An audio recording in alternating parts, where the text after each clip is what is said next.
This is the time to return to the Eucharist with new love, deeper faith, and stronger commitment.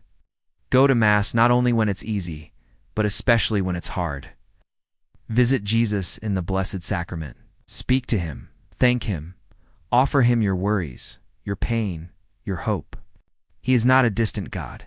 He is truly there, in the tabernacle, waiting for us to notice him, to love him, and to find strength in his presence. Don Bosco's dream showed us that in the middle of battle, it is the Eucharist that shines the brightest, guiding the Church like a lighthouse in the storm. And just like the flagship in the dream, each of us must connect ourselves to these two pillars. This is not only about the Church as an institution. It is also about each of us as individuals. Every family, every parish, every Catholic soul must be anchored to Mary and the Eucharist. That is how we will survive what's coming. That is how we will stand firm while the world shakes around us. That is how we will find peace, even when chaos surrounds us. Don Bosco was not sharing a bedtime story. He wasn't trying to scare anyone. He was trying to awaken us. He was showing us how real the spiritual war is. He was giving us the way forward. He saw that the Church would be attacked from outside and even from within. But he also saw the victory that would come for those who stayed faithful, who stayed close to the Eucharist, and who remained under the protection of Our Lady. Think about the meaning of those two pillars. Mary is not just a sweet image on a wall. She is the Mother of God. She is the woman clothed with the sun, who crushes the head of the serpent. She is the help of Christians. When we turn to her, we are not just asking for comfort. We are asking for her strength, her guidance, and her courage. And she gives it. She helps us to remain calm in fear, clear in confusion, and faithful in temptation. The Eucharist is not just a symbol. It is Jesus himself, body, blood, soul, and divinity. He remains with us not as an idea, but as a person, truly alive.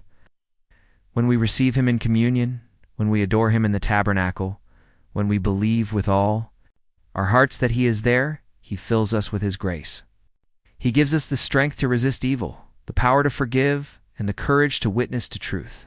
In Don Bosco's vision, it was only when the flagship was finally chained to the two pillars, Mary and the Eucharist, that peace came.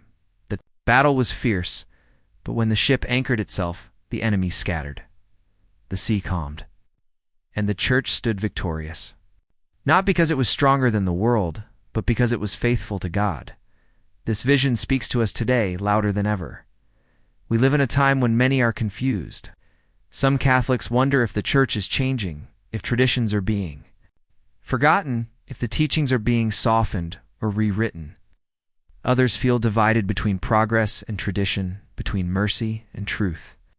But the dream of Don Bosco reminds us that truth does not change. Jesus is the same yesterday, today, and forever. And so is his Church when it remains close to him. That's why we must not panic.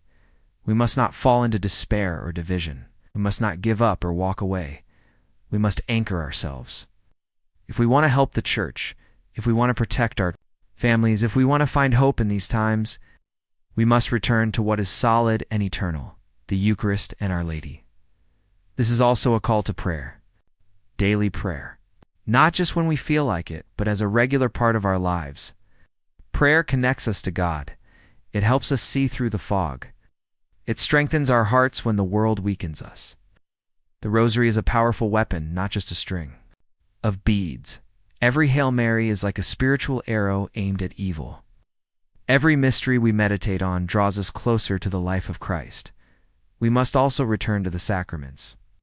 Confession is one of the greatest gifts God has given us. It cleanses our souls. It strengthens us against temptation. It heals us inside. Do not be afraid to go. The saints went often.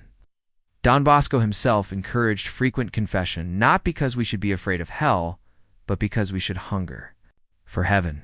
In these days we are being tested. It's not by swords or fire like in the past, but by confusion, comfort, and fear. We are tempted to live lukewarm lives, to blend in, to keep quiet. But the Church is not a ship made for silence. It is made to proclaim the truth, in season and out of season. and each of us has a role to play.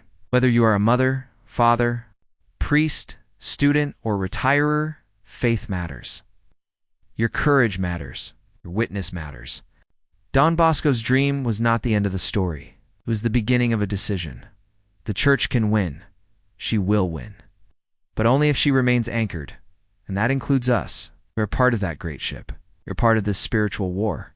The good news is, we are not alone. We have Mary as our Queen. We have Jesus in the Eucharist. We have the prayers of the saints. We have the teachings of the Church. We have the Holy Spirit guiding us, and we have each other. You are not fighting alone. You are part of something much bigger, a family, a body, a church that has survived every storm for 2,000 years. It will survive this one too. So do not be afraid. Be faithful, be strong, be holy. Let your home be a lighthouse. Let your words be full of truth. Let your life be a sign of God's love. Turn to the sacraments, pray the rosary, spend time with Jesus in the Eucharist. Teach your children to love Mary, and most of all, never lose hope. Because at the end of Don Bosco's vision, the Church does not sink, the enemies do not win, the storm does not last forever. Victory comes not because of power or numbers, but because of faithfulness. Mary and the Eucharist. These are not optional parts of Catholic life. They are the pillars that hold us up, the anchors that keep us safe, the light that guides us home. And now, dear brothers and sisters, I invite you to make a decision. Will you live your faith more deeply? Will you place your trust in Mary and Jesus? Will you stand firm, no matter what the world says? If you do, then no storm will sink you, no darkness will overcome you, and no fear will rule your heart, because you will be standing where the Church stands, between the two pillars, anchored forever.